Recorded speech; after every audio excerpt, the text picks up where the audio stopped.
All right, let's get right into it. What if I told you that a massive 7-year investigation into the very credibility of science just dropped its results? And, well, they are pretty shocking. And it all comes down to this one number, 49%.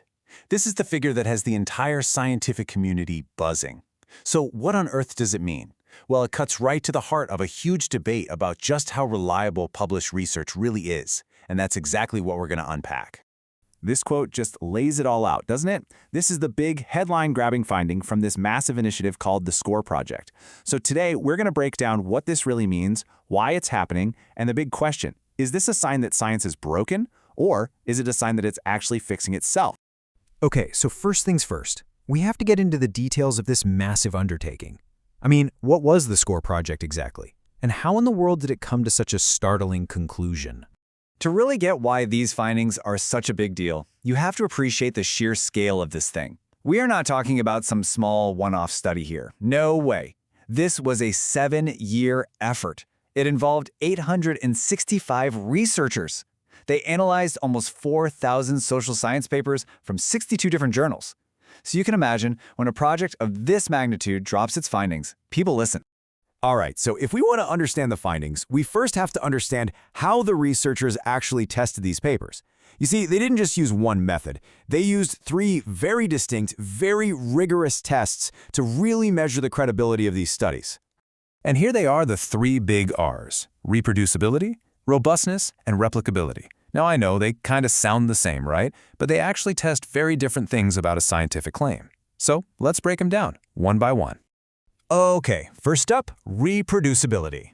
The easiest way to think about this is like a cake recipe. Let's say I give you my exact list of ingredients and my super precise step-by-step instructions. Can you follow them and bake the exact same cake? That's all reproducibility is in science. It's taking the original data, running the exact same analysis, and seeing if you get the same result. It's really the most basic check you can do. So, how did the studies do? Well, here are the results. Just over half, 53%, could be reproduced precisely. But wait, here's the kicker, the really crucial piece of context. The team tried to do this for 600 different papers, but they could only even try it on 145 of them. Why? Because the rest just didn't provide enough data or details to even begin. I mean, that's a massive finding all on its own, right? All right, next up is robustness. Let's stick with our cake recipe. What happens if you use, say, a different brand of flour, or your oven runs a little hot? Does the cake still turn out great? That's what robustness is all about. It tests if a scientific conclusion still holds up, even when you analyze the data in a slightly different, but still perfectly reasonable way. Now, the results here were actually a lot better. About 3/4 of the studies passed the robustness test. So that's good news. But look at that tiny little sliver at the very end, 2%. It might not seem like a lot, but in those cases, using a different analysis led to the complete opposite conclusion of the original paper. Yeah, as one of the researchers on the project said, that's worrisome, and you can see why. And that brings us to the final and honestly the toughest test of them all, replicability. This is the gold standard. Forget the original ingredients, forget the original data. This is like saying, okay, here's the description of my cake. Now you go to the store, buy your own ingredients, and try to bake the same cake completely from scratch. It's about repeating the entire experiment from the ground up to see if you get the same result. And here it is, the big one. The headline number. Only 49% of the studies that the team tested could actually be replicated. That's the number we started this whole thing with. And it's the one that raises the biggest questions about the credibility of published research. So what is going on here? Why is this happening? Is it just a bunch of bad science? Is there widespread fraud? Well, the investigation suggests the root of the problem is something a little more systemic and maybe, just maybe, a little less sinister than you might think.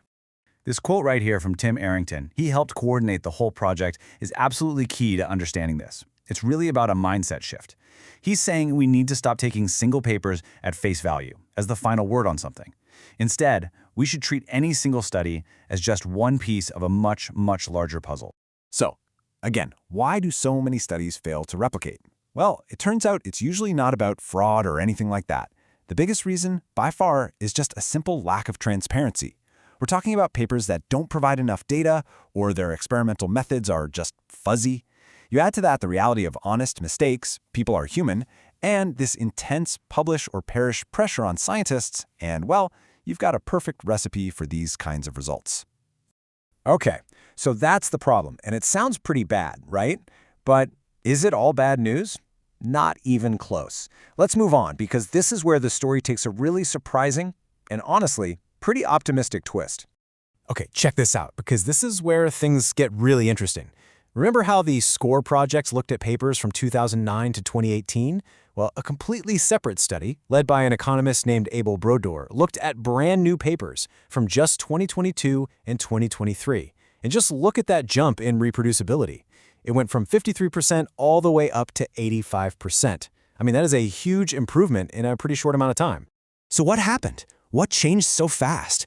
Well, it's actually pretty simple, but it's also incredibly powerful. The scientific community itself has been pushing hard for more openness. Researchers are just way more likely now to share their raw data and the code they used for their analysis. And when you do that, it makes it so much easier for other people to check your work. In this quote from Abel Brodeur, the guy who ran that second study, sums it up perfectly. Things are getting better. You see, the very same community that's finding and talking about this problem is also the one that's actively fixing it. This isn't a story about failure, not really. It's a story about progress. So, if there's one thing to take away from all this, it's this. What looks like a crisis from the outside is actually a sign of a really healthy system. You know? Science has always been a process of constant questioning and self-correction.